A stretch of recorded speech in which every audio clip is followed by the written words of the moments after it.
It is a truth insufficiently acknowledged that nothing disrupts a peaceful English breakfast so thoroughly as a telegram arriving 2 minutes too soon. At precisely 8:46, which was, incidentally, 14 minutes before the usual hour at which any respectable village telegraph boy ought to be awake, let alone knocking furiously upon the ivy-choked door of Gallowmere Lodge. The boy in question, a mop-headed youth named Billy Lott, stood panting in the drawing-room vestibule, clutching a buff envelope as though it were a proclamation of war. "I was told to run, sir," he said, with the wary stiffness of a lad uncertain whether he had done something noble or unforgivably modern. The recipient of this ungodly dispatch was not, as it happened, the master of the house. That gentleman, Colonel Warburton, retired, splenetic, and ex-hussar, was still abed and arguing in a slurred whisper with his pillow. Rather, it was Miss Veronica Hargrave, his widowed niece, recently returned from a stint abroad and possessed of the pallid, capable air of a woman who has once hosted a séance without entirely believing in it. She took the telegram with a frown and a murmured, "Thank you, Billy," before breaking the seal with a silver letter opener shaped like a rapier. What she read made her go rather still. Not the sort of operatic stillness one sees in novels, but the genuine, uncomfortable pause of someone who has just found the wrong name in a will. "What is it?" asked her cousin Daphne, seated nearby and industriously peeling an apple with the intentness of a child solving quadratic equations. Miss Hargrave did not answer. Instead, she looked at the grandfather clock in the corner, a ponderous, gilt-colored thing, and narrowed her eyes as though it had personally betrayed her. Lord Peter Wimsey, who had come down from London 2 days prior to inspect the Warburton family's modest collection of early Jacobean miniatures, and, less officially, to escape the attentions of a certain Hungarian soprano with delusions of permanence, happened at that moment to be strolling along the east lawn, idly composing a limerick about the vicar's unusual nose. He was hailed, rather breathlessly, by Daphne through the parlor window. "There's something quite off with Veronica," she said as he entered, still twirling his monocle with habitual flair. "She's had a telegram, and now she's staring at clocks." "My dear Daphne," said Wimsey, "I've known several young ladies who stare at clocks after receiving communications of a sudden nature. It generally means either an elopement or an overdue tax. She says it's from the London Telegraph Office, time-stamped 7:38. But the thing is—" Here Daphne leaned in, as if about to confess a preference for Catholicism. "It arrived at 8:46. The boy swears he left the office only 5 minutes ago." Wimsey took the envelope from Veronica's now lax fingers and studied it. The paper was thin, the ink professionally impersonal. "Regret to inform stop body of Colonel Warburton found study. Stop police notified stop. Signed, rather unhelpfully, by someone at the Dower Lane Constabulary." Wimsey's gaze flicked to the hallway. "How long since anyone saw the Colonel?" "Oh," said Daphne vaguely. "He usually comes down at 9:30. Complains about the bacon." "Then perhaps," said Lord Peter with unsettling cheer, "we have time for breakfast and a murder, in that order, if cook is agreeable." Lord Peter Wimsey, having fortified himself with 2 rashers of bacon, a slice of black pudding, and the firm knowledge that no Englishman ought to investigate murder on an empty stomach, ascended the staircase with an elegant disinterest that belied his curiosity. Colonel Warburton's study was located at the far end of the west wing, a gloomy corner of Gallowmere Lodge, full of mahogany paneling and the sort of threadbare rugs that speak of a long decline born with stubborn dignity. Miss Hargrave trailed behind Wimsey in a subdued silence, clutching her cardigan at the throat as though it might hold back a cold that had nothing to do with draughts. "I haven't gone in," she said, as they approached the door. "The constable told us not to touch anything, but Peter, if the telegram was correct, then Uncle must already be." "Well, let us first determine whether he is late for breakfast or eternity," Wimsey replied mildly. He turned the brass knob and pushed. The room smelled of dust and bitter pipe smoke. Morning light filtered through the tall windows in pallid strips, illuminating the cluttered desk and the tall-backed armchair behind it. The colonel was slumped in that chair, his body twisted at an unnatural angle. One hand drooped over the side, fingers slightly curled, as though plucking at something invisible. His eyes were closed. A faint purplish bruising discolored the neck beneath his gray mustache. Veronica made a sound, a sort of hollow exhalation, but did not step forward. Whimsy advanced with a slow, almost lazy tread, his eyes flicking from the position of the chair to the fireplace, then to the carpet beneath the colonel's right shoe. "Well," he said gently, "that does rather support the telegram's thesis." He crouched beside the chair and examined the colonel's throat with practiced detachment. "No bleeding," he murmured. "No signs of struggle. Compression of the neck, possibly manual. Not the sort of man to fall asleep dramatically mid-memoir. Still warm, rigor not yet set in." He sniffed delicately at the dead man's lips, then inspected the coffee cup resting on a coaster with unusual care. "Odd." "What is it?" Veronica asked. "The coffee's cold, stone cold, which is peculiar, since our friend the telegraph boy received his message at 7:38, yes? And yet the colonel has not been dead. More than, let us be conservative and say 45 minutes. Unless this study runs on Antarctic time, he cannot have died before 8:15. Veronica frowned. "But the telegram was sent before that." "Exactly."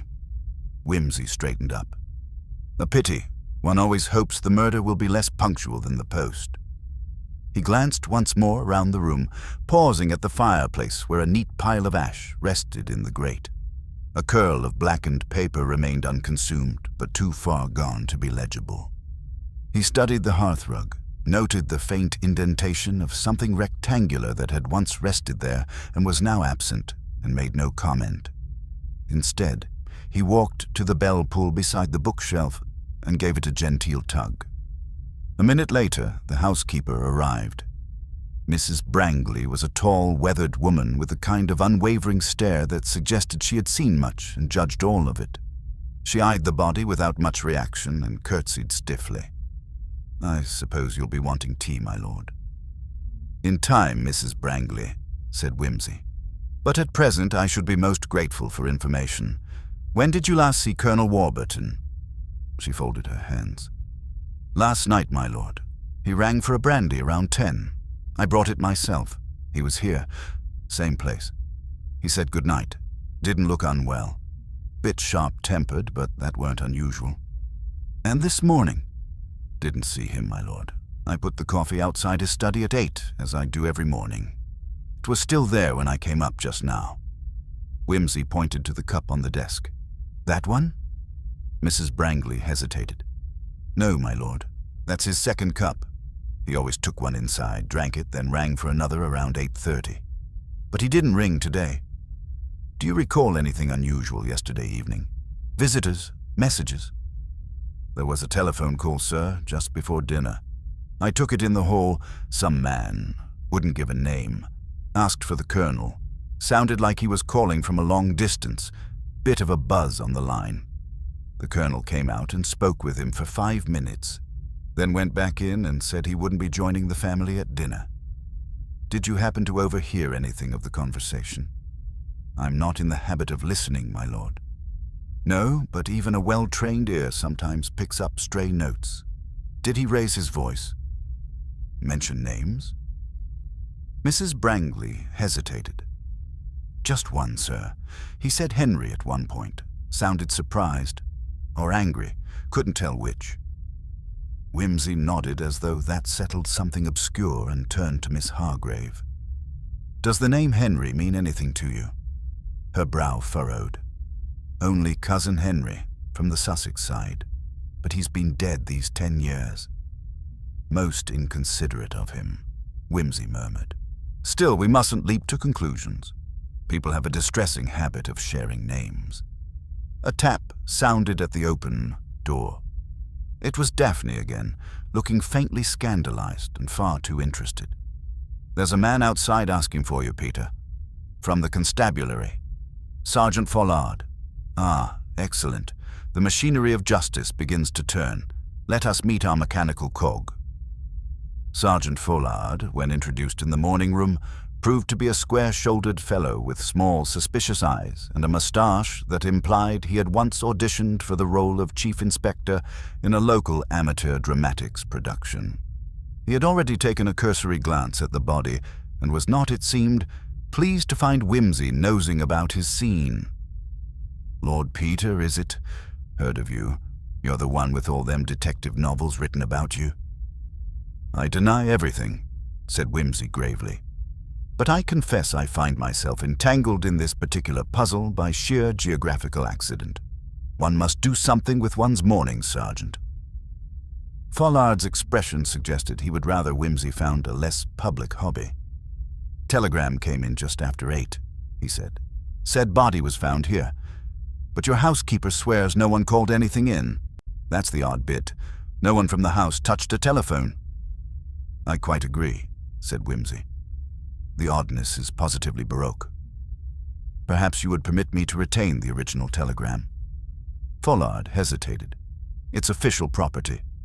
"But hardly state secrets," Whimsy said gently. "It may be a forgery, or at the very least, a curious misdirection. I'll return it naturally." Follard handed it over, visibly grudging. "I'll have my man take statements. No one leaves the house." Whimsy inclined his head. "Naturally. Though I should mention, I believe your killer is still rather close to home." And with that, he turned on his heel and strolled toward the staircase, unfolding the telegram in one hand and humming, rather pointedly, an off-key bar from Der Freischütz. Behind him, Daphne muttered to Veronica, "Why that tune?" Veronica only stared after Whimsy's retreating figure, her voice low and uneasy. "It's an opera about a man who makes a deal with the devil and finds his bullet strikes the wrong target." Whimsy, ascending 2 steps at a time, smiled faintly to himself. It was, after all, always a matter of timing, and this murder, if it was to be called that, had begun with a telegram that arrived too early, and a cup of coffee that had gone cold too late. Whimsy had barely reached the upper corridor when he found the gardener, a stooped man named Giles, engaged in the equally stoic ritual of sweeping leaves from the gravel path. Giles glanced up, momentarily startled by the sudden intrusion of a well-dressed gentleman whose slippers made barely a sound on the stone floor. "Good morning, Giles," Whimsy said with a tilt of his head. "I trust the dawn has been productive." The gardener grunted. "The leaves don't stop falling, my lord, and neither does the wind. Nothing productive about it." "An admirable stoicism," Whimsy said, stepping closer. "Might I trouble you for a small matter? When did you last see the colonel?" Giles scratched his chin beneath a thatch of grey hair. "Yesterday afternoon, I reckon. He was out in the orchard inspecting the apple trees. Said he was worried about the blight coming down from the north. Did he mention any visitors or unusual occurrences?" "No, sir. Only asked if the new gate was secure. Said some vagrant might find it a convenient entrance." "And today?" "Didn't see him, sir. I was pruning the roses by the south wall from dawn. No sign of the colonel until you lot started making a fuss." Whimsy nodded thoughtfully. "And the gate? Any sign it was forced?" "Not a mark. Hinges oiled last week. Locks sound. Couldn't get in without a key." "Curious." Whimsy's eyes flicked toward the distant outline of the gate beyond the hedges. "And the telephone call last night? Did anyone in the household mention it to you?" Giles shook his head. "Never much for indoor chatter. Not my sort of thing." "Quite right, Giles. Indoor chatter can be rather tiresome, but it sometimes reveals who's wearing the gloves in a family." The gardener shrugged, a small smile breaking his weathered face. "I'm more used to gloves for digging. I leave the politics to the drawing rooms." As Whimsy turned away, the click of a door echoed softly behind him. He paused, looking back to see Veronica Hargrave standing hesitantly in the corridor. "Lord Peter, may I speak with you for a moment? It concerns the telegram." "By all means, Miss Hargrave. I find the mechanical confessions of trees less illuminating than human ones." She led him back down the stairs to the morning room, where the light fell more softly now, and the house seemed to exhale in the quiet afternoon calm. Taking a seat opposite Whimsy, she folded her hands neatly in her lap. "The telegram," she began, "was brought to me by the telegraph boy, Billy. But when I asked him about the timing, he insisted he had only just left the London office minutes before arriving here. His account seemed, well, implausible." Whimsy raised an eyebrow. "Indeed, a telegram appearing before it ought to be in the hands of the recipient is the very definition of implausibility. Did you question the boy further?" "Yes, but he was firm. Said the clerk handed him the message at 7:38 sharp. No mistake. Was he accompanied by anyone? Did he linger anywhere on the grounds?" "Not that I saw, but the butler, Mr. Finch, has been rather unhelpful since the body was found. He claims to know nothing and refuses to be drawn into any discussions." "Ah, Mr. Finch," said Whimsy, a small smile playing about his lips. "I've found that servants are sometimes less forthcoming than one might hope, but they do not escape scrutiny so easily." He rose and made his way toward the door. "I shall pay Mr. Finch a visit forthwith. Do not leave the house, Miss Hargrave. I would hate for you to be caught in an ill-timed storm of questions." Outside, the air was crisp and held the faint scent of cut grass and damp earth. Whimsy found the butler polishing silver in the vast kitchen, his face an inscrutable mask that betrayed nothing. "Mr. Finch, I trust I am not intruding?" The butler set down the cloth with a faint sigh. "Not at all, my lord. I've been expecting you." "A delightful coincidence," Whimsy said, circling the table. "Might I ask about the telegram delivery? Did you observe anything unusual?" Finch's eyes narrowed. "The telegram, sir. It was delivered early, as you well know, but I cannot say why. I was elsewhere in the house at the time." "Was anyone else nearby? Servants or visitors?" "There was Miss Daphne in the hall. She was expecting a call herself, if I am not mistaken." "Indeed. And what of the housekeeper? Mrs. Brangley mentioned a telephone call to the Colonel late yesterday." "Ah, yes. I overheard part of that conversation. The caller did not identify himself, but it was clear he knew the Colonel well enough to unsettle him." "Unsettle him how?" "By mentioning the name Henry." Colonel Warburton's expression darkened. He refused to discuss it afterward. Whimsy nodded, folding his hands. A man's past often has a way of catching up, does it not? "Tell me, Mr. Finch, have you noticed anything amiss in the household these past days? Arguments, misplaced items, or unusual behavior?" The butler's gaze flicked toward the grand staircase. "There was some tension between Miss Veronica and her cousin Daphne. They disagreed over the Colonel's will. Nothing out of the ordinary, but voices were raised." "And the Colonel himself? Did he confide in you about his state of mind?" "Only that he feared for his health and reputation. He had enemies, he said, but would not name them." Whimsy's eyes twinkled. "Enemies in a peaceful village are often neighbors in disguise." The butler inclined his head. "Indeed, my lord." As Whimsy departed, he turned briefly. "Thank you, Mr. Finch. Your candor is most appreciated." Back in the drawing room, Veronica awaited anxiously. "Mr. Finch has been most circumspect," Whimsy said, "though that is to be expected. Servants have their own loyalties and fears." She nodded. "I only wish Uncle had confided in me." "Secrets in families are like locked boxes," Whimsy remarked. "It is our job to find the key and, occasionally, the poison hidden within." At that moment, Sergeant Follard reappeared, clutching a bulky notebook. "I've taken statements from the staff, Lord Peter, and we found something odd." "Do enlighten me." "There's a window in the Colonel's study on the south side that was found ajar this morning. None of the servants noticed it last night. An open window in a locked room, Whimsy mused, is as inviting as a half-smoked cigar left in a deserted smoking room. It suggests a hurried exit or an uninvited entrance. Veronica looked horrified, but the garden gate is locked and Giles says it's secure. Locks and windows, Whimsy said, are only as good as the intent behind them. We must consider who had the means and the opportunity to manipulate these details. He paused, eyeing the clock. And then there is the question of the telegram's timing. If it was sent before the colonel died, someone has fabricated a message to mislead us. Daphne, who had been quietly listening, spoke up. But who would do such a thing? And why? Jealousy, revenge, desperation, Whimsy said softly. Human motives are often more grotesque than the crime itself. The afternoon sun dipped lower, casting long shadows through the lace curtains.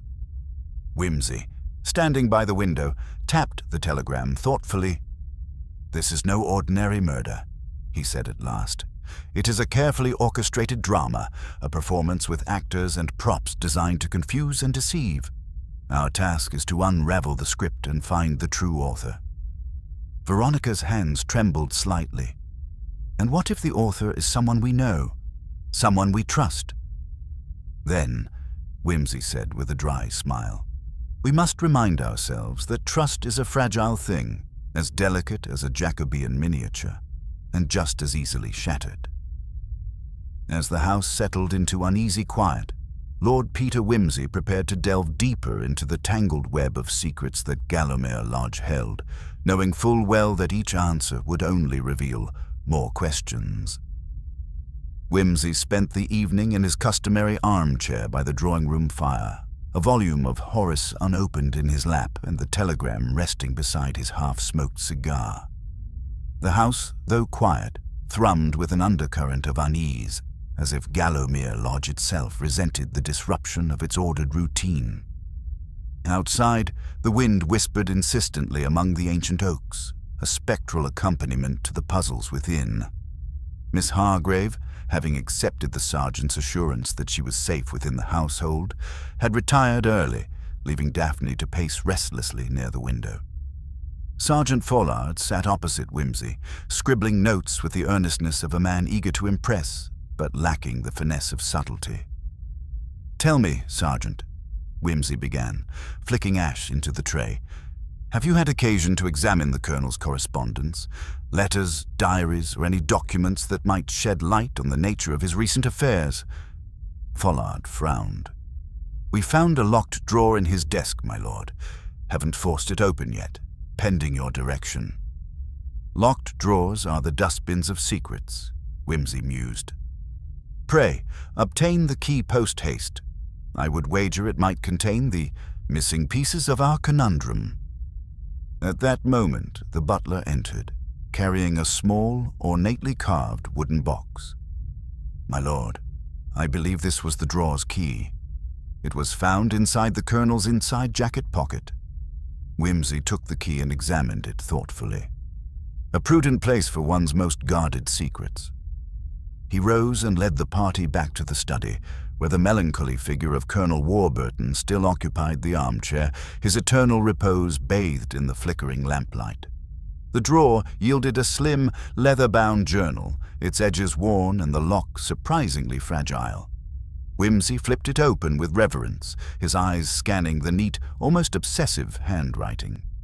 "Here," he murmured, "we have the Colonel's own thoughts. Perhaps a window into his soul, or the shadows lurking just beyond." The journal's recent entries were terse, betraying a mind troubled by something more than mere health or estate matters. One passage stood out. July 21st. "The past returns with a vengeance. Henry's name spoken again. I fear my secrets are no longer mine to keep. Must remain vigilant. Trust no one, not even Veronica." Veronica's face paled. "Henry? The cousin? But he died 10 years ago." "Indeed," Whimsy said quietly. "Or did he? And if not, what purpose does this illusion serve?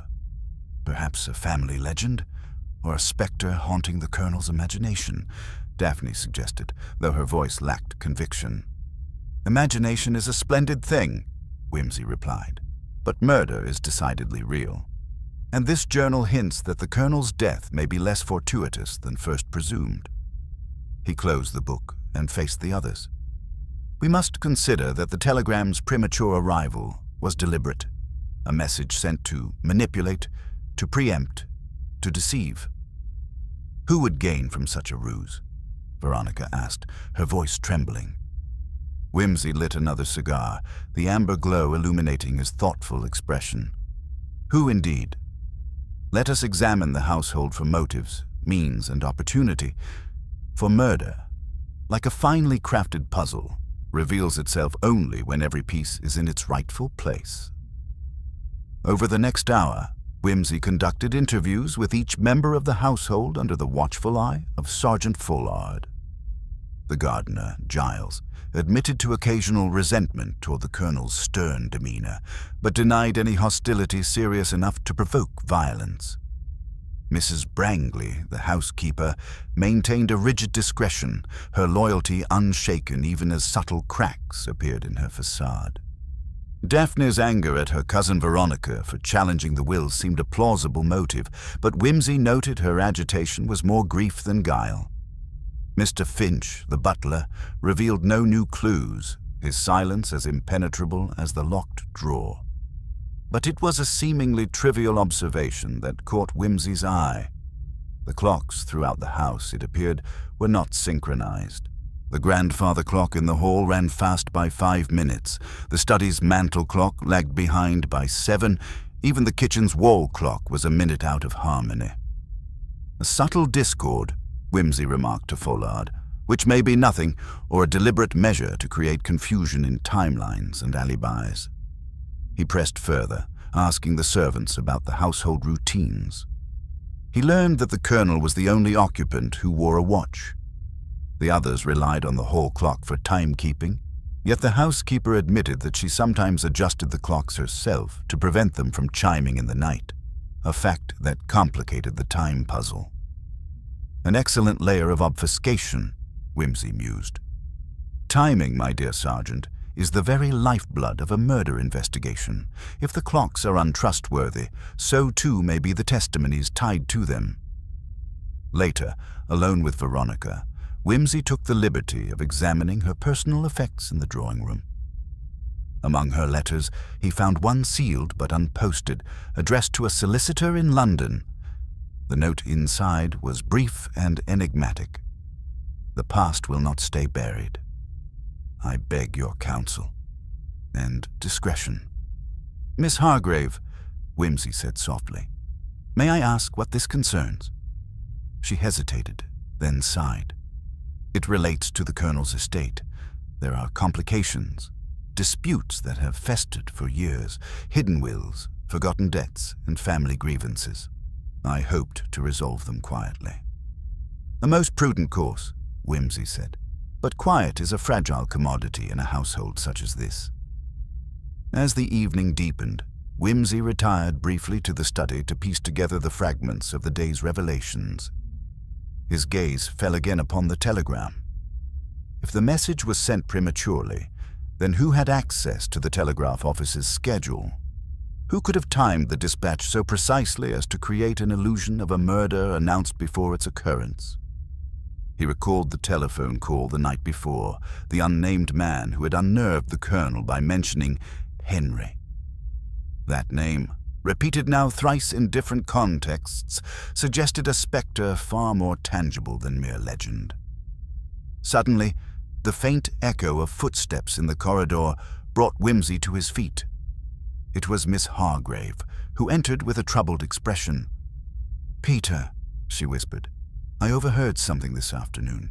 Mr. Finch was speaking to Giles in the garden near the tool shed. Giles mentioned a package delivered yesterday evening, something the Colonel insisted be kept hidden." "A package?" Whimsy's mind raced. "Do we know its contents?" "Number." But Giles seemed uneasy about it. He said the Colonel told him to bury it near the old oak. "Buried secrets beneath an ancient tree," Whimsy murmured. "How very Gothic." He smiled thinly, but there was steel beneath the mirth. "We must investigate this at once. It is entirely possible that the key to the mystery lies in what has been buried."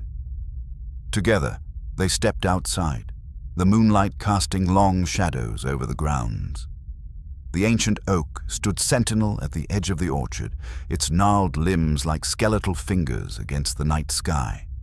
Whimsy knelt and began to dig with his gloved hands, soon uncovering a small rusted metal box sealed with a faded wax seal bearing the initials H.W. With trembling fingers, Veronica broke the seal, revealing a stack of yellowed papers and a photograph, an image of a younger Colonel Warburton standing beside a man unfamiliar to her. Whimsy examined the photograph closely. The man's sharp eyes and stern jawline were unmistakable. "Henry," he said quietly, "it appears our ghost is quite corporeal after all." The papers contained letters, threatening missives demanding repayment of a long-forgotten debt, and warnings that the Colonel's past misdeeds would come to light if he did not comply. As they returned indoors, Whimsy's mind was alight with possibilities. The past was not merely a memory. It was a lever, a weapon, and perhaps the motive behind a carefully staged death. The stage was set for the next act, and Whimsy, ever the meticulous conductor, was ready to coax the truth into the open. The atmosphere in Gallowmere Lodge had thickened palpably with the unearthing of the metal box beneath the ancient oak. The stale scent of secrets long buried now permeated the rooms, as if the very walls resented the disturbance of their silence. Whimsy, seated once more in the study, carefully laid out the documents before him, while the others watched with a mixture of apprehension and hope. Veronica, her composure visibly shaken, glanced at the faded photograph of the younger colonel and the stern-faced man beside him. "Who do you think this is?" she asked quietly. Whimsy studied the figure with a practiced eye. "A man who has a profound claim on the colonel's past. Judging by the tone of these letters and their nature, threats, demands, warnings, he is no mere acquaintance." He tapped one of the yellowed letters with his finger. "One wonders if he is Henry himself, or someone acting on his behalf." Daphne, standing by the window, peered out into the night, her voice tinged with unease. "But if Henry is alive, why wait so long to come forward? Why not confront the colonel openly?" "Ah, but Miss Hargrave," Whimsy smiled faintly, "where would be the fun or the profit in that? Blackmail is a delicate art, predicated on secrecy and fear. It is not unusual for a debtor or enemy to cloak himself in shadows, striking when the victim's defenses are lowered." He continued, "More importantly, this changes our perspective on the telegram. If someone sought to manipulate time and perception, it may have been to provide an alibi or to divert attention. We must now ask, who would benefit most from the colonel's early death, and why?" Sergeant Follard, who had been silently absorbing the revelations, cleared his throat. "If I may, my lord, perhaps the person sending these letters has accomplices nearby. Someone in the household or the village might be colluding to bring this to pass." Whimsy nodded thoughtfully. "Precisely. The machinery of a crime is rarely solitary. It requires cogs and wheels, each playing its part with subtle precision." He stood and moved toward the mantel, adjusting the clocks once more.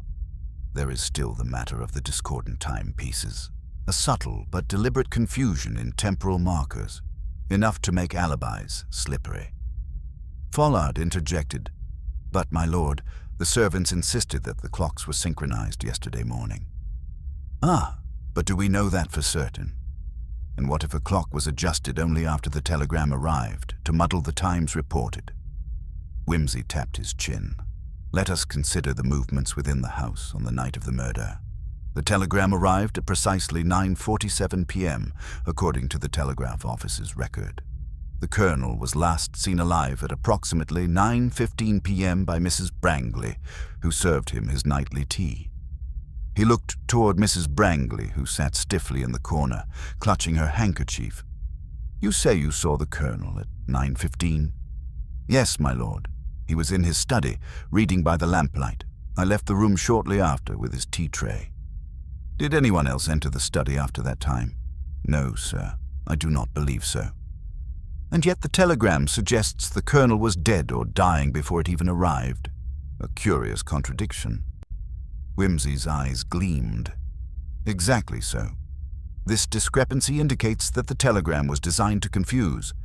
But to what end? He paused, letting the question hang in the air. Veronica bit her lip. Do you suspect the telegram was sent by someone inside the house? Not necessarily, but it is a possibility we cannot ignore. Wimsey lit another cigar and exhaled thoughtfully. We must investigate the telegraph office. If the telegram was sent prematurely, then someone had access to the message before its official dispatch. Poirot nodded. I can arrange to visit the office tomorrow, my lord. Excellent. Meanwhile, I intend to examine the colonel's study for any overlooked evidence. Wimsey's gaze swept the room, lingering on the heavy curtains and the thick carpet, before settling on the ornate soundproof door leading to the adjoining library. Soundproof, you say? Wimsey mused aloud. Indeed, my lord. It was installed recently at the colonel's request, said Mr. Finch, the butler, his tone neutral but eyes unreadable. A curious addition, Wimsey said. Soundproof doors are not common in country houses, unless one wishes to keep certain conversations or noises from being overheard. He approached the door, pressing his ear against the wood. No sound penetrated. A perfect place for clandestine meetings, or perhaps concealment. Could the murder have been committed in that room? Daphne asked. It is conceivable, Wimsey replied. But we need more than conjecture. I shall return here shortly with the sergeant and conduct a thorough search. The night wore on with little more said, save for occasional observations about the intricacies of timekeeping and the psychology of fear. Wimsey retired to his quarters, yet sleep eluded him as his mind raced through possibilities and half-formed hypotheses. The next morning dawned bleak and overcast, the sky heavy with impending rain. Poirot returned from the telegraph office with news that added a new layer of complexity. The clerk on duty last night recalls a stranger arriving shortly before the telegram was sent, Poirot reported. He was seen speaking in a low voice with the operator and handed over a note marked urgent. Did the clerk recognize the man? Wimsey asked. No, my lord. He was described as wearing a dark overcoat and hat, with his collar turned up. He left immediately after the telegram was dispatched. A shadowy figure indeed, Wimsey said, tapping his cigar on the windowsill. This confirms someone orchestrated the message's timing to create an illusion. Poirot looked puzzled. But why? To what purpose? To mask the true time of death, Wimsey answered, or to implicate another, perhaps the one we previously suspected, the jealous nephew or the embittered heir. He directed the sergeant to retrace the movements of all household members that night, scrutinizing every alibi and statement. As the investigation deepened, Wimsey made a particular request to speak once more with Giles, the gardener. He found the man near the tool shed, hands stained with earth from the previous night's digging. Giles' usual bluster was subdued, replaced by an uneasy frankness. My lord, he began reluctantly, I didn't mean to keep anything from you, but the colonel asked me to bury that box quick and quiet, said it contained evidence that might ruin the family. Evidence of what nature, Giles? The gardener hesitated. Old debts, threats, but also something about a change in the will. The colonel said he'd been forced to rewrite it after some scandal years ago. Said he never trusted Veronica or Daphne with the truth. Wimsey's eyes narrowed. A new motive emerges. The inheritance, the secret will, and the tangled relationships between those who stand to gain or lose. He considered the tangled web before him. The premature telegram, the mysterious Henry, the discordant clocks, the buried box, and the shifting wills. Each thread pulled at another, unraveling the carefully maintained facade of Gallowmere Lodge. We must find that revised will, Wimsey said quietly. for in its clauses and codicils lies the key to understanding who wished the colonel silenced and why. As the storm clouds gathered, Whimsy prepared to confront the household once more, intent on pressing each member with the newfound evidence. The game was far from over, and the house with all its secrets still held its breath in anticipation. The following day dawned a sullen grey, the sky hanging low with the heavy clouds that promised rain, as though the heavens themselves were inclined to brood over the dark affairs of Gallowmere Lodge. Lord Peter Whimsy, having taken his breakfast in contemplative silence, summoned the household once again into the library, a room that had witnessed many a veiled conversation, but now bristled with an expectant tension. The servants and family alike gathered in the room, their faces a mixture of unease and curiosity, as Whimsy, poised with an air of gentlemanly authority, began his examination of their statements and demeanors anew. The evidence of the buried box and the telegraphic subterfuge had sharpened his interest. The tangled web was far from unraveled, but each thread was beginning to reveal its pattern. He addressed Veronica first, his gaze steady yet imbued with subtle irony. "Miss Hargrave, you mentioned that the colonel had never trusted you or Daphne with the truth. A curious admission. One might assume that a daughter would be privy to such confidences, especially those that concern the future of the family estate." Veronica's lips pressed thin. "The colonel was a proud man, my lord. He preferred to keep his secrets close, perhaps out of fear or old grievances, I cannot say." Fear, Whimsy mused. A powerful motivator, often underestimated in its influence upon human behavior. "Tell me then, Miss Hargrave, did you or your sister stand to benefit directly from the altered will Mr. Giles alluded to?" Veronica's eyes flickered with a guarded light. "We have been assured of our inheritance by our solicitor, Sir Bernard Heverland. But beyond that, I know no details." Whimsy inclined his head. "Sir Bernard, you say? May I have the pleasure of meeting him? His testimony may prove illuminating." Turning to the butler, Mr. Finch, Whimsy inquired after the solicitor's whereabouts. "Sir Bernard is currently in London, my lord, but he is expected to return within the week." "That will be a considerable delay," Whimsy said. "Nonetheless, we shall proceed with what we have at hand." His gaze then fell upon Giles, the gardener, who stood at the edge of the group, dirt-stained and evidently uncomfortable. "Giles, you mentioned a scandal of some years past. Would you be so kind as to elaborate?" Giles shuffled his feet, glancing down at the polished floorboards. "I only overheard scraps, my lord, but the colonel once spoke of a financial ruin that had struck the family after the Great War. Something about a business partner who vanished, and debts that nearly lost the estate." "And this Henry," Whimsy continued. "The man in the photograph with the colonel, might he have been involved?" The gardener nodded reluctantly. "The name Henry came up often. Henry Craven, they called him. The colonel said he was once a friend, but later an adversary." "Adversary indeed," Whimsy said dryly. "Old alliances sour in the shadow of money and betrayal." The mood in the room tightened as he moved to the next matter, the telegraph office and the shadowy figure who had sent the premature telegram. The presence of this stranger at the telegraph office suggests premeditation and access, someone with a keen knowledge of the colonel's movements and the inner workings of the household. Follard, standing alert beside Whimsy, interjected, "I've traced all visitors to the lodge that day. Apart from the family and servants, only one stranger came. Mr. Philip Lorraine, an old acquaintance of the colonel's." A murmur passed among the assembled. Philip Lorraine was known in local circles as a charming but volatile man with a penchant for gambling and debts. Whimsy's eyes sharpened. "Mr. Lorraine, then, does he bear any ill will toward the colonel?" Veronica spoke before anyone else. "Philip and father had their disagreements, but I would not believe him capable of murder." "Belief, Miss Hargrave, is a luxury we cannot afford," Whimsy said crisply. "We require facts." He motioned to Follard. "Sergeant, bring Mr. Lorraine here at once." Within the hour, The gates of Gallowmere Lodge opened once more to admit Philip Lorraine, who entered with a studied casualness, masking a flicker of unease. His sharp eyes took in the gathered company before settling on Whimsy.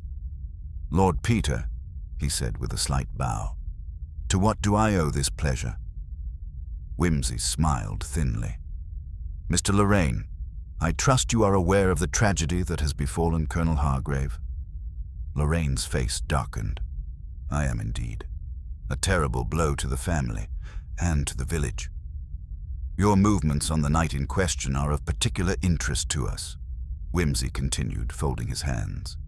"Would you care to enlighten us?" Lorraine's posture stiffened imperceptibly.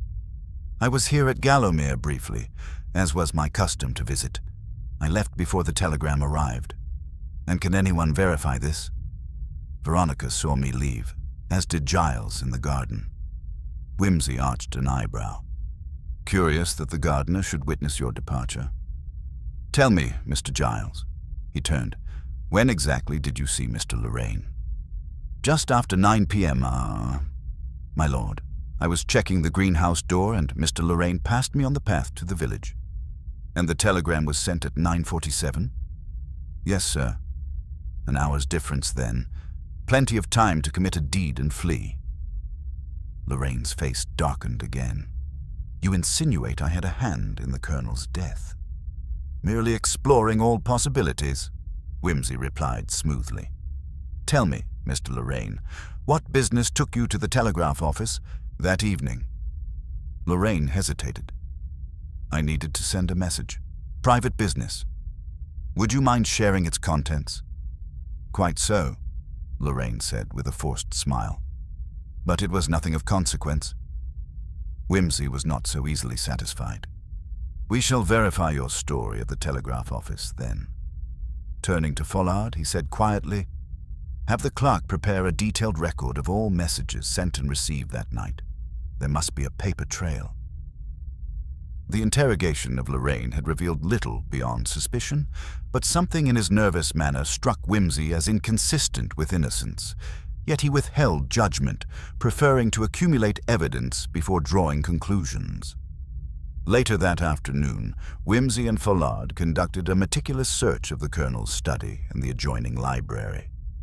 The soundproof door, a peculiar feature, was carefully examined. Whimsy found a faint smudge on the lock, a clue that suggested recent tampering. Someone sought to ensure that noises, or perhaps voices, would not escape this room, Whimsy murmured. An attempt to conceal more than mere sound. In a secret compartment within the library's bookcase, hidden behind a row of dusty tomes, Whimsy uncovered a small ledger. Its pages detailed accounts that did not appear in the official books of the estate. Payments made, sums received, many bearing the name Henry Craven. The ledger was marked with dates spanning several years, and a pattern emerged, large sums flowing irregularly, as if for hush money or debts settled in shadows. "This," Whimsy said, "confirms a long-standing financial relationship between the colonel and this elusive Henry. But why the secrecy?" As evening fell, Whimsy summoned Veronica and Daphne to the library. "Ladies, the time has come to be candid. The shadows lengthen, and the truth, like a candle flame, requires oxygen to burn clear." Veronica's eyes met his, steady and unyielding. "We shall do what we can, my lord." Whimsy laid the ledger before them. "Your father kept many secrets, it seems, not least of which concerns his financial entanglements and the revised will. Did either of you know of its existence?" Daphne shook her head. "We were kept in the dark." "Then who stood to gain, Miss Hargrave?" Veronica's composure cracked for the first time. I do not know. But Philip Lorraine's debts were a matter of gossip. Perhaps he was desperate enough to force the colonel's hand." Whimsy smiled thinly, a possibility worth pursuing. As the household retired for the night, the detective's thoughts churned. The tangled threads of time, deceit, and human frailty were converging on a single grim conclusion. The telegram, the buried box, the secret will. They all pointed to one simple truth. In the serene facade of Gallowmere Lodge, murder was a matter of calculation, not chance. Whimsy prepared to press forward, knowing the revelation was near, yet careful to keep his cards close. The night's stillness was deceptive. Beneath it, a storm was gathering, and the game of shadows was far from over. The next morning found Lord Peter Whimsy once more pacing the library with the deliberate, measured steps of a man whose mind was far busier than his exterior betrayed. The dim light filtering through the heavy drapes lent the room a muted solemnity, a fitting atmosphere for the delicate unraveling of human deceit. Whimsy's thoughts circled repeatedly around the ledger's mysterious entries and the premature telegram, neither of which yet yielded their full secrets. Poirot entered quietly, carrying a sheaf of papers from the telegraph office clerk, whom they had interrogated at length. The clerk's meticulous notes detailed every message sent and received that fateful evening, from 7 p.m. through to the early hours of the following morning. Whimsy examined the timestamps with the intensity of a scholar parsing an ancient manuscript. The telegram sent at 9:47 p.m., Whimsy mused, was addressed to a Miss Beatrice Langley, ostensibly from the Colonel, warning her of a sudden change of plans. Yet the Colonel himself was seen alive by multiple witnesses well after that hour. The implication, then, is either deception or an unfortunate miscommunication. Poirot nodded. Indeed, my lord. The clerk confirms that no one else was present at the telegraph office except Mr. Lorraine, who insisted on sending a private message. Curiously, the message's phrasing is formal, almost stilted, at odds with the Colonel's known writing style. Whimsy's eyes twinkled with irony. Suppose Colonel Hargrave was not known for his literary flourishes, then? A forgery of style, perhaps? Poirot considered this. Most likely. It fits with our suspicions that the telegram was a deliberate falsehood, intended to mislead. As they debated, there was a gentle knock at the door. Lady Margaret Hargrave entered, her expression composed but bearing the subtle marks of grief and worry that only time could not wholly conceal. "Lord Peter, might I speak with you privately?" Whimsy gestured to a quieter corner of the room. "By all means, Lady Margaret." She approached, her voice lowered. "I've been thinking about the Colonel's recent behavior. You see, he was never a man to display fear or anxiety, yet in the weeks before his death, he became increasingly withdrawn, almost haunted. I fear there was something he could not share, some burden he bore alone." "An excellent observation," Whimsy said, steepling his fingers. "Fear and secrecy, as I mentioned earlier, can drive men to desperate acts, or make them vulnerable to manipulation. Did the Colonel confide in you at all?" "Only once," she said quietly. "He spoke of a certain debt of honor he owed to a man from his past, though he never named the man. It troubled him greatly." Whimsy's brow furrowed. "A debt of honor, you say, and the ledger's entries. Might they represent payments toward this mysterious debt?" "Possibly," Lady Margaret agreed. "But who could this man be?" Whimsy's thoughts immediately returned to Henry Craven, the name Giles had mentioned and which surfaced repeatedly in the ledger. "Craven," he muttered, "a man once a friend, now an adversary." Lady Margaret looked distressed. "I recall hearing whispers among the household staff about an incident during the war. The Colonel and Craven were comrades once, but something went terribly wrong, something that left a stain on their relationship." Whimsy's eyes gleamed with the promise of new insight. "We must uncover that incident. The past often holds the key to the present." Later that afternoon, Whimsy visited the village's modest post office, where the telegraph office was located. The clerk, a thin, nervous man named Mr. Jenkins, greeted him with visible relief at the prospect of an authoritative figure taking interest. "Mr. Jenkins, I must inquire further about the telegram sent to Miss Langley," Whimsy began, his tone polite but firm. Were you alone at the office that evening? Alone, my lord, Jenkins replied, except for Mr. Lorraine, who came in to send his message. I remember because it was later than usual, and I was eager to close. Did Mr. Lorraine stay long? Did you notice anything unusual? Jenkins shook his head. No, my lord. He was in and out within a few minutes, but the message he sent was odd. He seemed agitated. Agitated, you say? Did he ask you to send any other messages on the Colonel's behalf? No, sir. Just that one. But the telegram the Colonel supposedly sent to Miss Langley was not sent by me or anyone here. It arrived by courier earlier in the day before I opened.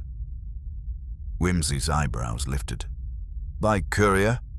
That is intriguing. Do you recall who delivered it? Jenkins hesitated, then nodded. A man in a dark coat, very early in the morning. I thought it odd then, but I was too busy to ask questions. A courier delivering a telegram prematurely. This may be the crucial piece we needed. Whimsy's mind raced with possibilities. Someone with access to the telegraph office or its staff, a man with the foreknowledge and motive to sow confusion and provide an alibi. Returning to Gallowmere, Whimsy summoned Follard. Sergeant, arrange discreet inquiries among the telegraph office employees and any known couriers. Someone will have noticed the strange delivery. As dusk settled, Whimsy retired to the library once more, poring over the ledger and the notes from the telegraph office. The layers of deception seemed to peel back slowly, revealing not only the tangled financial relationships, but also a broader web of personal grievances and carefully maintained illusions. It was then that an overlooked detail caught his eye. A small notation in the ledger's margin. September 12th. Final payment. Confirm receipt before noon. The date was 2 days prior to the Colonel's death, and the stipulation of a noon deadline suggested a rendezvous or settlement of importance. Whimsy's lips curved into a faint smile. An appointment, no doubt, that went awry. His mind flitted back to Giles's testimony of the Colonel meeting an unidentified man in the garden shortly before the telegram was sent. Could this have been Craven or Lorraine? The pieces aligned uncomfortably. That evening, he requested Veronica and Daphne once again, their faces pale but resolute. Ladies, I must press you on your father's acquaintances, particularly any recent visitors or correspondences. Even the smallest detail may prove vital. Veronica hesitated, then said, There was a letter he received about a week ago, from an old war comrade. He seemed disturbed by it, though he destroyed it immediately. Destroyed it. Whimsy's interest piqued. Who witnessed this? My mother, Lady Margaret, and I. But the contents remain a mystery. Curious, Whimsy mused. Destruction of evidence is rarely without purpose. He glanced towards Daphne, who looked increasingly uncomfortable. Miss Hargrave, have you noticed anything unusual? Perhaps unexplained noises or secret meetings? Daphne swallowed. There were times my father spoke on the telephone late at night, hushed and urgent, but I was told to leave him alone. Very well, Whimsy said softly. This nocturnal communication might explain the urgency we perceive in these accounts. He concluded, the final segment of this puzzle must be revealed soon, for time is the ally of no murderer. As the household retired, the storm that had threatened earlier finally broke, the rain pelting the windows with a rhythmic insistence, as if nature itself demanded that the truth come to light. Lord Peter Whimsy sat back in his chair, cigar in hand, eyes glinting with the satisfaction of a man on the cusp of discovery. The shadows had begun to move. The theater of deception was poised for its final act. The morning dawned with a brittle chill, the clouds scudding low and grey across the skies of Gallowmere, as if nature itself conspired to mirror the heavy weight of the secrets yet to be unearthed within the walls of Hargrave Manor. Lord Peter Whimsy, invigorated rather than deterred by the gloomy weather, prepared to resume his silent vigil over the household. aware that the threads he was weaving must soon be pulled taut or risk slipping into irretrievable knots. Whimsy's first order of business was to summon Giles Lorraine to the library. The young man arrived with an expression of reluctant resignation, still smarting from the earlier insinuations that his alibi was anything less than flawless. Whimsy wasted no time in laying out the inconsistencies he had noted in Giles's account of the evening, particularly the vague description of the visitor in the garden. "I must ask you to reconsider your recollection, Mr. Lorraine," Whimsy said, arching a brow. "You mentioned seeing a figure, a man, talking with Colonel Hargrave shortly before the telegram was sent. Yet your description was, shall we say, somewhat indistinct. What manner of man was this?" Giles shifted uncomfortably. "It was dark, Lord Peter, and the garden was poorly lit. I only caught a glimpse, a tall figure wearing a coat, hat pulled low. It was enough to tell that the visitor was no friend to the household." Whimsy tapped his fingers thoughtfully. "A tall figure, you say? And what of his voice?" Giles looked puzzled. "I didn't hear him speak, I'm afraid. The men spoke quietly." "Quite so," Whimsy said dryly. "Whispered conversations and shadowy figures, classic tools of subterfuge. But I wonder whether the man was truly a stranger or someone known well enough to avoid detection." He paused, then fixed Giles with a steady gaze. "Might the visitor have been Mr. Craven?" The name elicited a flicker of recognition in Giles' eyes, but also something more, a hesitation, a flicker of unease. I can't say, my lord. Craven was not known to frequent the estate, and I never saw him there. Yet he had a grievance, as we know. The ledger's payments to him suggest an ongoing negotiation or extortion," Whimsy noted. "Do you recall any recent correspondence between your father and Mr. Craven?" "No, my lord," Giles answered quickly. "But there was a letter, delivered but immediately destroyed. My sister and mother saw it." "Ah, the plot thickens," Whimsy murmured, the corners of his mouth curling upwards. "And what of Mr. Lorraine's own conduct? You mentioned his agitation at the telegraph office. Is there reason to suspect he might be more involved than he admits?" Giles' face darkened. "Lorraine has always been difficult, proud and deeply loyal to the Colonel. But loyalty can be a double-edged sword." Whimsy allowed himself a faint smile. "Indeed, Mr. Lorraine. Now, I think it best that you remain close at hand for the moment. Your presence may prove invaluable." With Giles excused, Whimsy's thoughts turned back to the telegram itself.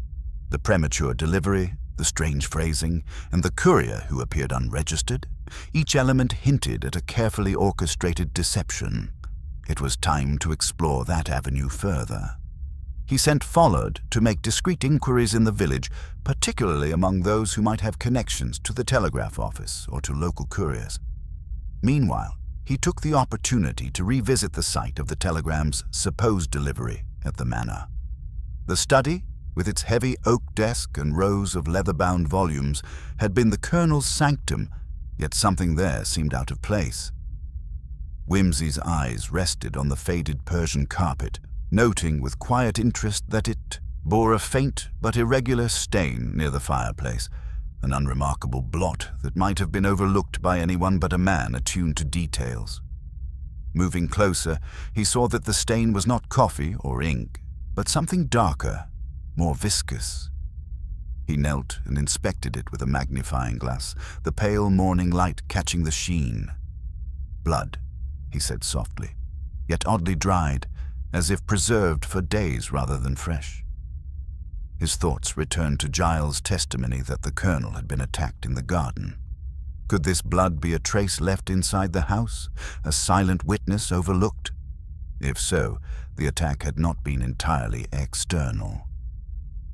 Later that afternoon, as the household gathered for tea in the drawing room, Whimsy took the opportunity to observe the interactions between its members. Lady Margaret maintained her stoic composure, though her eyes betrayed a flicker of worry when Giles' name was mentioned. Veronica, on the other hand, appeared withdrawn, clutching a handkerchief tightly as if to ward off some invisible dread. Daphne was more guarded, but Whimsy caught a subtle glance exchanged between her and Giles, an unspoken tension simmering beneath the polite veneer. These small human dramas often provided the greatest clues. Whimsy himself took a measured sip of his Earl Grey before addressing the room. One wonders how much we truly know about the past deeds of those we think closest to us. It seems the Colonel's debt of honor was more than a mere financial obligation. There is history here, painful, tangled history. Lady Margaret's face tightened. I beg you, Lord Peter, to be discreet. There are family matters best kept private. Of course, Lady Margaret, but the past, as the bard reminds us, is prologue. It shapes the present in ways both subtle and profound. As the conversation drifted toward more general topics, Whimsy's attention was caught by a subtle sound, the faint, rhythmic ticking of a clock. It was not the grandfather clock dominating one corner, but a smaller, less conspicuous timepiece resting on the mantelpiece. The clock's hands indicated a time that did not align with the household's known schedule. Whimsy rose abruptly and crossed to the mantel, examining the clock closely. "Curious," he murmured. "This clock has evidently been stopped, or perhaps adjusted improperly. Yet it shows a time 15 minutes earlier than the others." "Why would anyone tamper with the clock?" Veronica asked, her voice hushed. "To manipulate perception, my dear. Time in these investigations is rarely innocent.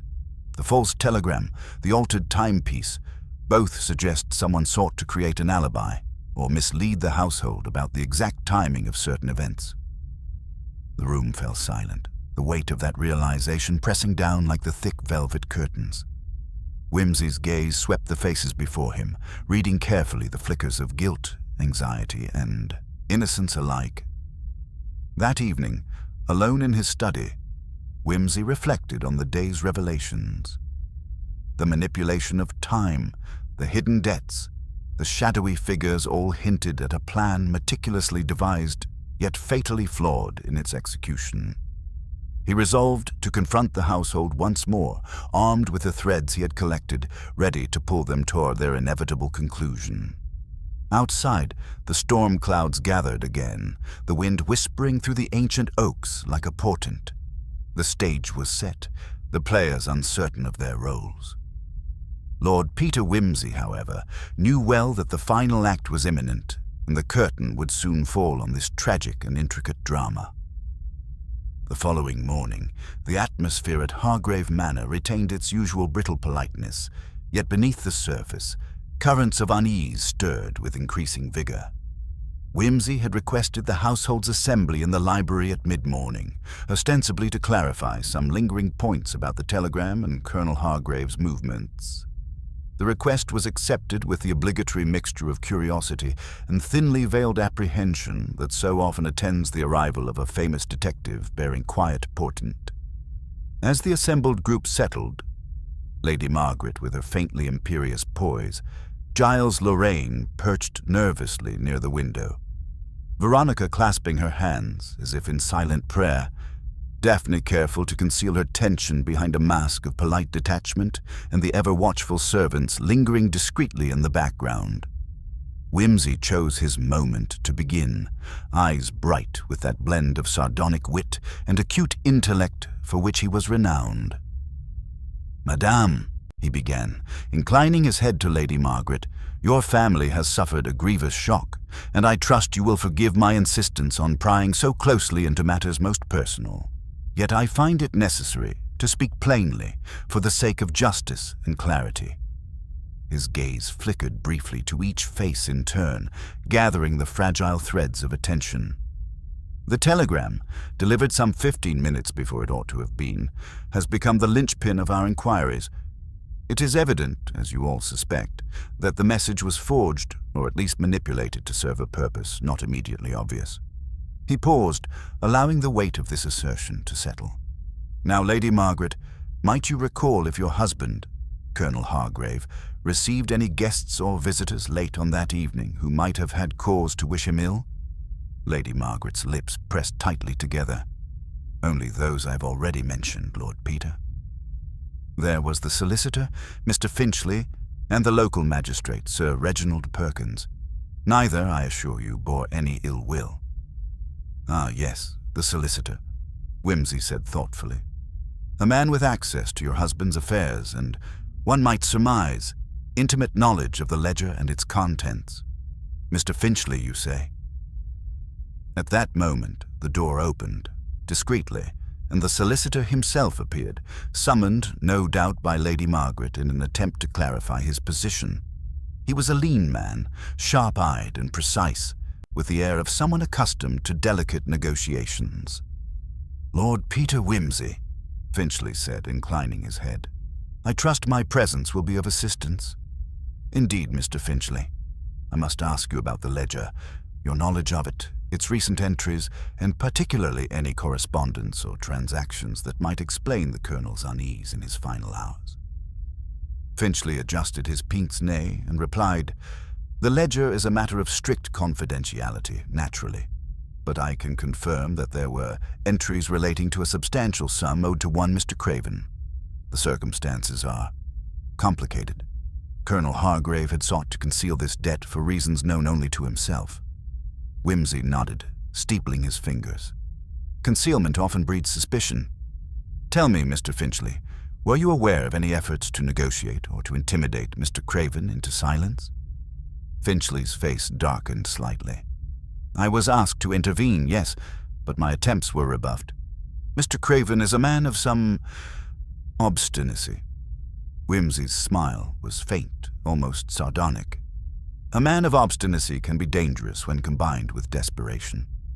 Turning to the rest of the company, he continued, "It seems, then, that the telegram's premature arrival was not mere coincidence, but a deliberate act to mislead, to fabricate an alibi, or to divert suspicion."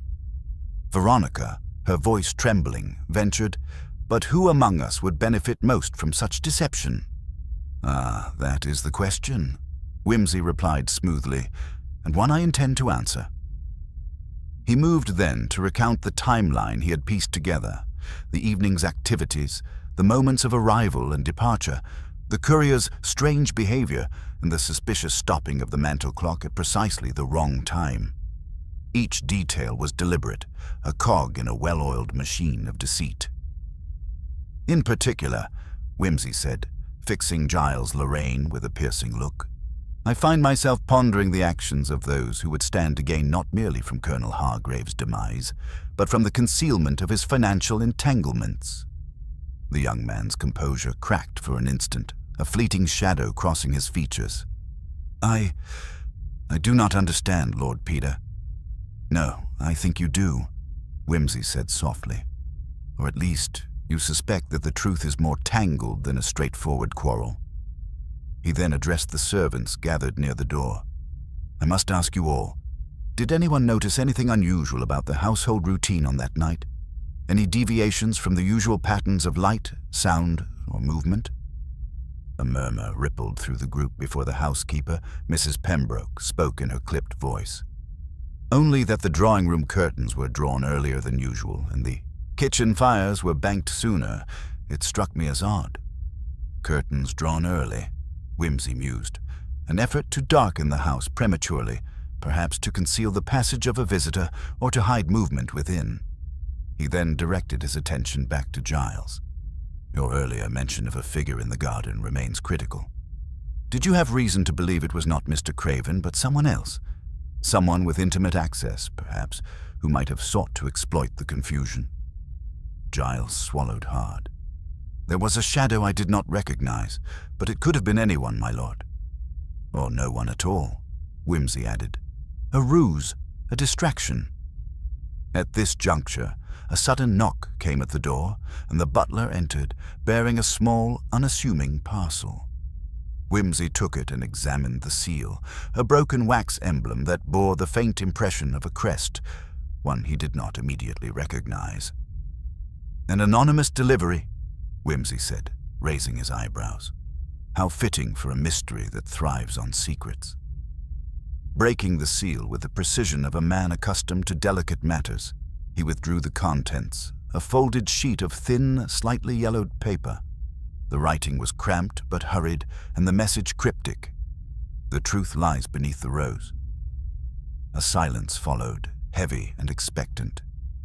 Lady Margaret paled, and even Veronica's composure seemed shaken. Wimsey folded the note carefully, his mind racing through its implications. Beneath the rose, a symbol perhaps. The rose is often a family emblem or a secret sign. He rose and moved to the grand piano standing by the window, its polished surface gleaming faintly. "Might I ask, Lady Margaret, if any such symbol adorns your estate?" She nodded, drawing herself up.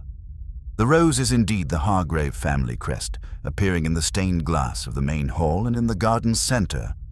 Wimsey smiled thinly. "Then we have our next destination." With a wave of his hand, he motioned for the group to follow him through the heavy oak doors and out into the gray daylight. The garden lay before them, a formal arrangement of clipped hedges and carefully tended flower beds, with the unmistakable rose emblem planted at its heart.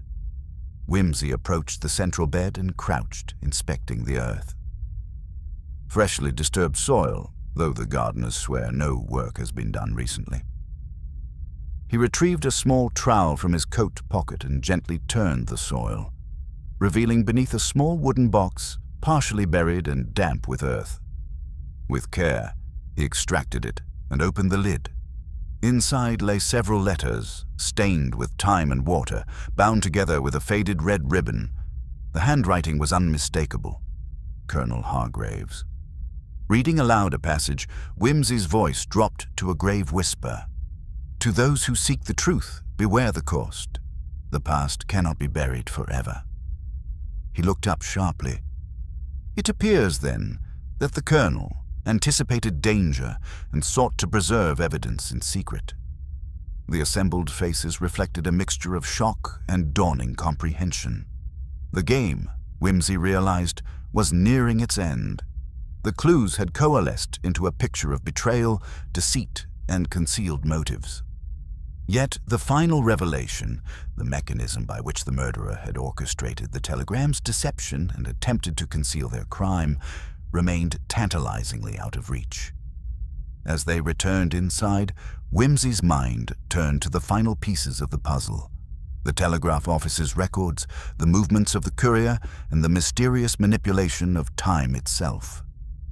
He resolved that tonight, under the cover of darkness and with a keen eye and steady hand, he would recreate the scene of the crime and uncover the last secret held by the telegram that had arrived too early. The hours before dusk slipped away with a peculiar quietude at Hargrave Manor, as if the house itself were holding its breath, awaiting the inevitable unraveling of its tangled secrets. Lord Peter Wimsey, having carefully arranged for the necessary permissions, took advantage of the fading light to revisit the telegraph office in the village, accompanied by Bunter and Inspector Parker, who had by now resigned himself to Wimsey's labyrinthine methods with a grudging respect. The telegraph office was a modest affair, the walls lined with racks of telegram forms and a sparse collection of communication apparatus, all maintained with an efficiency born of rural habit rather than sophistication. The clerk, a man of middle age with wary eyes and a tendency to clean his spectacles nervously, greeted them with a mixture of curiosity and suspicion. "Lord Peter Wimsey," he said, adjusting his glasses. "The police have been in earlier, but I'm happy to help as best I can." Wimsey inclined his head. "Thank you, Mr. Faraday. I require a precise reconstruction of the events on the evening in question, particularly the handling of the telegram sent to Colonel Hargrave." Mr. Faraday nodded and led them to a ledger, the pages yellowed but meticulously kept. "We log the times of receipt and dispatch, as well as the names of couriers and receiving parties." Wimsey scanned the entries carefully, noting the telegram in question. Sent from London at 7:15 p.m., logged as received at the village office at 9:47 p.m. The curious anomaly, of course, was the recorded time of delivery to Hargrave Manor, 9:32 p.m., 15 minutes before the village office itself purported to have received it. An impossible timeline, Whimsy muttered, tapping the page. Unless one assumes someone falsified these entries. Mr. Faraday's face grew pale. I swear, Lord Peter, I record all times as they occur. The telegraph clock is regularly synchronized with the post office standards. Indeed, Whimsy said dryly. Then the only explanation is that the delivery time was adjusted post hoc to provide a convenient alibi. He glanced up at Inspector Parker, whose expression was taut. Is the courier still employed here? Joseph Mullins, the clerk replied. Young man, reliable enough, though a bit slow with his routes. Whimsy motioned for Mullins to be summoned. The courier arrived shortly, looking sheepish and ill at ease under the sharp scrutiny. Mr. Mullins, Whimsy began, I understand you delivered a telegram to Colonel Hargrave's residence on the evening of the 12th. Yes, sir, the young man replied, wringing his cap in his hands. Would you be kind enough to recount your movements that evening, from the moment you left the telegraph office to your return? Mullins nodded, clearing his throat. I left the office shortly after 9, taking the usual path along the village road. It was dark, but the moon was bright. I arrived at Hargrave Manor about 20 minutes later, gave the telegram to the butler, and then returned directly to the office. And did anything unusual occur on your journey? Any delays or detours? Mullins hesitated. No, sir, nothing unusual. Whimsy's gaze sharpened. May I inquire about your watch, Mr. Mullins? My father gave it to me, Mullins replied. I set it myself each morning. Did you set it according to the telegraph office clock? Usually, sir, though sometimes I rely on the church bells. Whimsy raised an eyebrow. Ah, the church bells. A charming but unreliable timekeeper, especially when one's life might depend on precision. He turned to Inspector Parker. I wonder if the village clock might be a source of confusion. Why, yes, Lord Peter, Parker said. The clock tower has been out of sync for some days. We were hoping the repairs would be finished by now. That may explain some of our difficulties, Whimsy mused. If the courier timed his journey by the village clock rather than the telegraph standard, his recorded delivery time could be off, creating the illusion of an early telegram. Whimsy tapped his chin thoughtfully. Yet the village office ledger remains firmly recorded. The discrepancy must be deliberate, but by whom? Returning to the manor, Whimsy decided the matter required immediate field work. Under the cover of night, with only the faint light of a candle and his keen intellect, he planned to reenact the courier's journey, to measure the actual time required from the village telegraph office to Hargrave Manor along the exact route taken. As the moon climbed higher, casting long shadows across the manicured grounds, Whimsy set out with Bunter and a small lantern. The village was quiet except for the occasional bark of a distant dog or the muffled clatter of a late tavern patron returning home. Step by step, Whimsy measured the distance, noting landmarks, bends in the road and potential places where time might be lost or gained. At several points, the sound of the church bells drifted faintly, incongruous with the actual time. Here, he thought, lay the key. Returning to the manor, Whimsy called for the butler, Mr. Ellis, and questioned him on the delivery protocol for telegrams. Ellis explained that the courier hands the telegram to him directly, which he then places in the colonel's study. Whimsy requested to inspect the study, noting the heavy oak desk, the high-backed chair, and the array of papers meticulously arranged. His eyes lingered on a small clock sitting on the mantelpiece, its hands frozen at precisely 9:30 p.m., the time the telegram supposedly arrived. Mr. Ellis, Whimsy inquired, do you recall who last adjusted this clock? I'm afraid I do not, my lord. It's rather old and temperamental. Tempering clocks to create alibis is a practice as old as forgery itself, Whimsy said dryly. A thought struck him. Is there a key to the study? Indeed, my lord, kept on the ring with my other keys. May I see it? Ellis produced the keys, and Whimsy examined them, then requested permission to examine the study's door locks. He found them sound but noted a faint scratch on the edge of the door frame, suggesting forced entry or a hurried unlocking. "Curious," Whimsy murmured.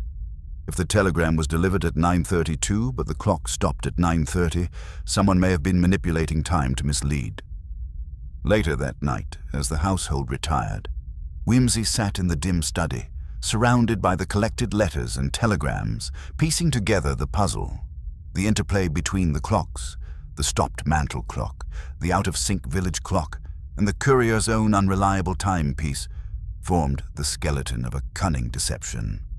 His thoughts were interrupted by a soft knock.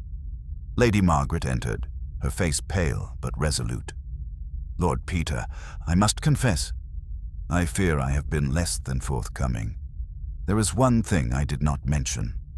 Whimsy gestured for her to continue. "The rose symbol," she said quietly.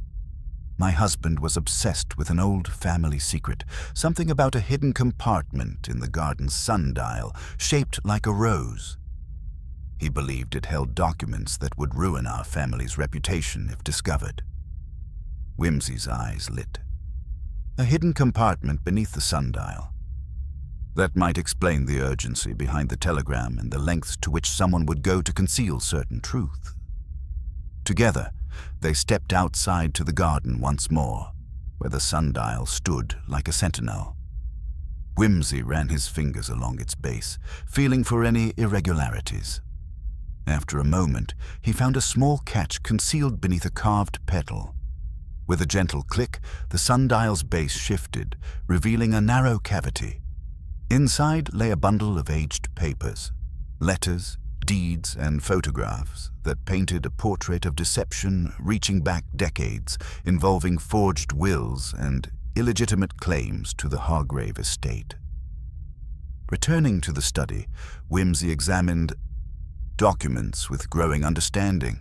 The telegram, the manipulated clocks, the hidden compartment, all pieces of a complex tableau designed to protect a family secret and to silence those who threatened to expose it.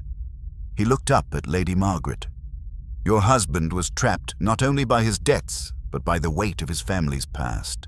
The telegram's premature arrival was a ruse to cover the timing of his demise and to mislead those who sought to uncover the truth." Before he could elaborate, a sudden noise from the corridor drew their attention.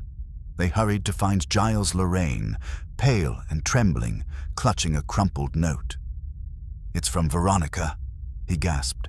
"She says she knows who did it, who forged the telegram and killed the colonel." Whimsy's eyes narrowed, a faint smile playing on his lips. At last, the final act approaches.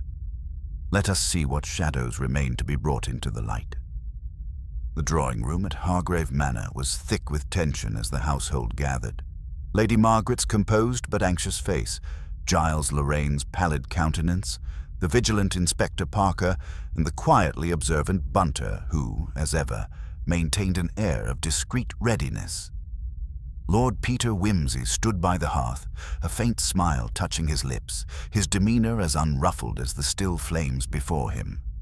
"My dear friends," he began, voice smooth and deliberate, "we have traversed a labyrinth of clocks, couriers, and clandestine compartments, yet the final thread to unspool remains the motive and the method. It is time to illuminate the shadows that have cloaked this sad affair." He paced slowly, gathering his thoughts with the precise care of a master chess player. To recapitulate, Colonel Hargrave's death was no random act of violence, but a calculated removal designed to protect a secret more precious than gold, the family's shameful legacy concealed beneath the sundial and the forged telegram intended to mislead both time and truth. His gaze fixed on Giles Lorraine. "You, Mr. Lorraine, were quick to suspect foul play, motivated by the rumors of inheritance and the colonel's increasingly erratic behavior. Yet your alibi was airtight." The nephew shifted uneasily. "I swear I knew nothing of any telegram's timing or any scheme." Whimsy nodded, turning then to Lady Margaret. "And you, Lady Margaret, whose gentle demeanor belies a steely resolve, you withheld knowledge of the sundial's secret, fearing the family's ruin if revealed." She met his gaze with quiet dignity. I wished only to protect my husband's memory and our name."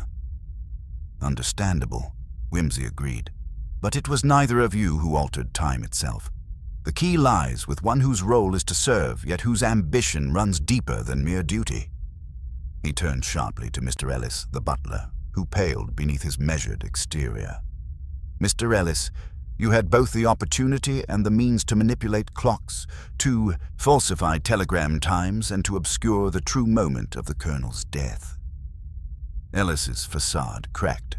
I did it to protect the family. The Colonel's debts were spiraling, and if the secret documents fell into the wrong hands, it would destroy everything." "Indeed," Whimsy said quietly. "But in your zeal to preserve the family's dignity, you overstepped, resorting to murder to silence the threat." The butler's shoulders slumped, resignation settling over him like a shroud. Whimsy continued, "The telegram's premature delivery was your fabrication. You timed the clocks to create confusion. The forced door scratch was staged to imply a break-in, and you ensured the sundial's secret remained buried, even if it meant burying the Colonel with it." Inspector Parker stepped forward, placing handcuffs on the subdued butler. "You are under arrest for the murder of Colonel Hargrave." As Ellis was led away, Whimsy turned to the assembled company, a wry smile returning. "The devil, as always, is in the details, and in the human heart's desperation to rewrite time and fate alike." Lady Margaret exhaled softly, the weight of grief and relief mingling in her eyes. Whimsy collected his coat and hat. "I shall leave you now to mend what has been broken. And remember, as the Roman poet Horace once advised, equam memento rebus in arduis servare mentem. Keep a calm mind in difficult times. A sentiment worth recalling, even in the darkest hours." With that, Lord Peter Whimsy vanished into the evening mist, leaving behind a household forever altered. The truth finally laid bare beneath the indifferent gaze of the stars.